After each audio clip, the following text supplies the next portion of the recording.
मैं एनालिसिस में कॉन्फिडेंस कैसे बिल्ड करूं और एनालिसिस कैसे इम्प्रूव करूं। जहां ट्रेड लगाते हो वहां से रिवर्स हो जाती है, इसका मतलब आप लेट चल रहे हो। देखो मैं आपको ना कुछ साइकोलॉजिकल बैरियर बताता हूँ क्या होता है। जैसे तीन क्राइटेरिया मान लो आप। तीन क्राइटेरिया कैसे, जैसे पहला क्राइटेरिया उन लोगों के लिए जिनका एसएल लगाते हैं, पहले हिट करती है, फिर मार्केट फेवर में चली जाती है, फेवर में जाने के बाद प्रॉफिट हिट कर देती है। कितने लोग ऐसे हैं जिनके साथ ऐसा होता है बताओ। जिनका पहले मार्केट में ट्रेड लगाई यहां से लेके यहां तक, तो मार्केट पहले स्टॉप लॉस हिट करती है, देन फिर फेवर में जाती है। ऐसे कितने लोग हैं, कितने लोग हैं? लगता है सारे ही हैं। इसका आंसर है कि जब भी आप कोई भी पोजीशन लेते हो, always remember to wait a long. हमेशा वेट करने की कोशिश करो सेकंड कंफर्मेशन की, सेकंड एविडेंस की। पहले एविडेंस फेल हो जाता है आपका, इट मींस आपको सेकंड एविडेंस का वेट करना है। इसका मतलब आप लोग मार्केट में ट्रेंड की रिटेस्टिंग को पकड़ सकते हो। देखो कभी कभी क्या होता है, अगर मार्केट ऐसे चल रही है ना, तो ऑब्वियस सी बात है कि आपके लो को ब्रेक करेगी, लो को ब्रेक करके फिर ऊपर जाएगी, तो इसका मतलब स्टॉप लॉस हिट करके ऊपर जाएगी। यही तो रीजन हुआ इसका। तो इसमें हमेशा वेट करना पड़ेगा। अब आते हैं दूसरे दूसरे लोगों के पास। दूसरे लोग थोड़े से खास हैं, ठीक है। जिनका स्टॉप लॉस हिट नहीं होता, लेकिन पहले मार्केट 50% पे चली जाती है और फिर उनका स्टॉप लॉस हिट हो जाता है। यानी कि जैसे यहाँ ट्रेड लगी, यहाँ स्टॉप लॉस है, यहाँ टारगेट है, तो मार्केट ऐसे जाती है 50% पे जाके फिर स्टॉप लॉस हिट कर देती है और फिर दोबारा नीचे चली जाती है। अब इतने के, अब ये किस किस के साथ होता है ये बताओ मुझे जरा। ठीक है, ये किसके साथ होता है। देखो कुछ भी कर लो आप, majority majority of the role आपका सप्लाई डिमांड यूज करना ही पड़ेगा, क्योंकि उसी से आपको मार्केट के मूव की जानकारी मिलेगी कि कितना मार्केट कहां तक मूव कर सकती है। I can calculate my risk reward by measuring the previous supply and demand. उसके लिए ऑब्जर्वेशन होनी बहुत जरूरी है, और वो ऑब्जर्वेशन एक दो महीने में नहीं आती है, एक दो साल में जाके आती है। ठीक है।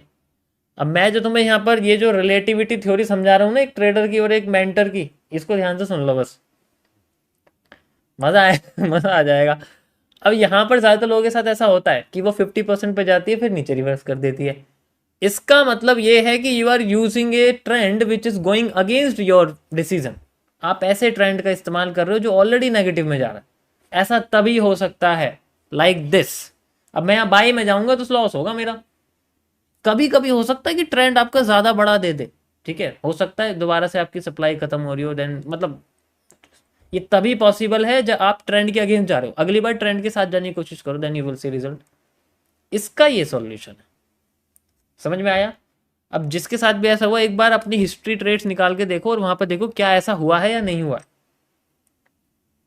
क्या ऐसा हुआ है या नहीं हुआ है, बताओ किस किस को लगता है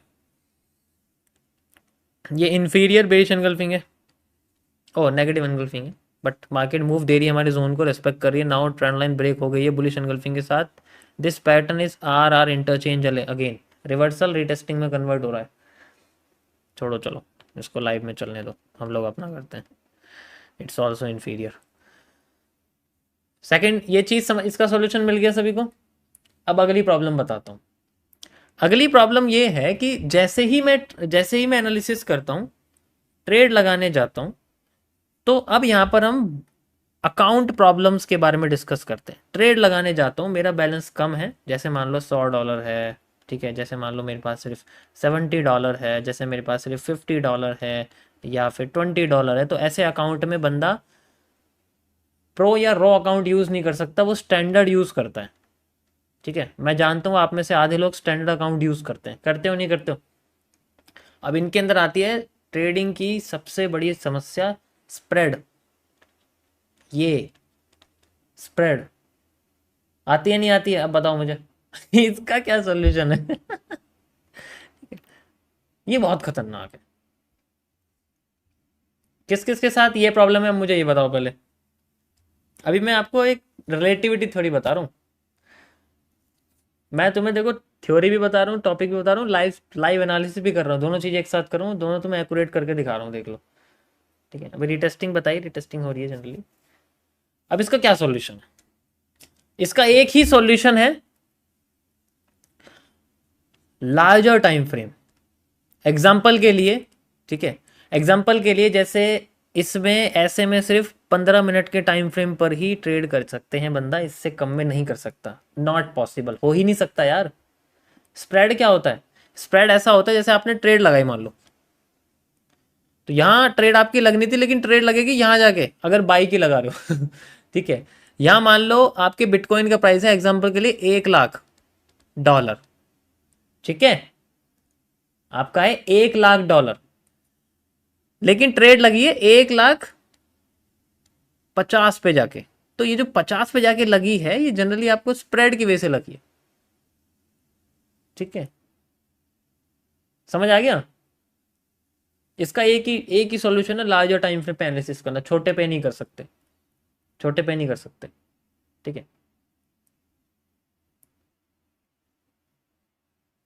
ओके। यही सबसे बड़ी समस्या मैं समझ सकता हूँ, लेकिन जिसके पास $500 अमाउंट होता है, थोड़ा बड़ा होता है ना, 500 है, देखो मैं तो रिलेटिव के हिसाब से बताऊंगा, मतलब ज़्यादातर लोगों के पास इतने बैलेंस होते हैं ना, हर कोई इतना अफोर्ड कर सकता है स्टार्टिंग में। अब मैं तुम्हारे सामने $50,000 का अकाउंट खोल के नहीं बैठूंगा, नहीं होता हर किसी के पास इतना अमाउंट, होता तो फिर वो स्ट्रीम नहीं देख रहा होता, सीख नहीं रहा होता, ठीक है, वो गलती करके कुछ ना कुछ कर ही लेता अपना, या किसी को दे देता भाई मेरा पैसा ये ले तो बना ले। लेकिन यहाँ पर वो लोग हैं जो छोटे अमाउंट से बनाना चाहते हैं, अपना अकाउंट ग्रो करना चाहते हैं धीरे धीरे करके, ठीक है, उनके बारे में आपको बताना चाह रहा हूँ। मैं बड़ा अमाउंट दिखा के आपको होप क्रिएट नहीं करना चाहता, ओके।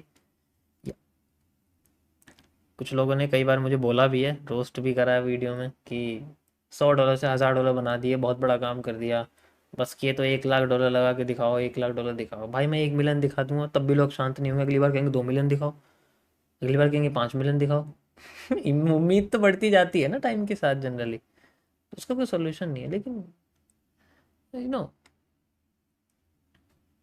It's totally unrelatable. चलिए, अब हम चलते हैं सबसे बड़ी समस्या के पास। ये आपको समझ में आ गया कैसे कैसे होता है? स्प्रेड में हम लोग क्या करते हैं, ओनली लार्जर टाइम फ्रेम में सॉल्यूशन निकल सकता है। अब आते हैं फोर्थ नंबर पर।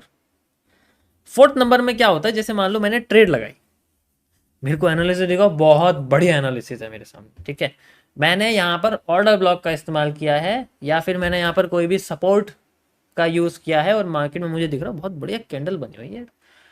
अब वहां पर जहां तक मेरा मूव जाना थी, वहां मेरा रिस्क रिवॉर्ड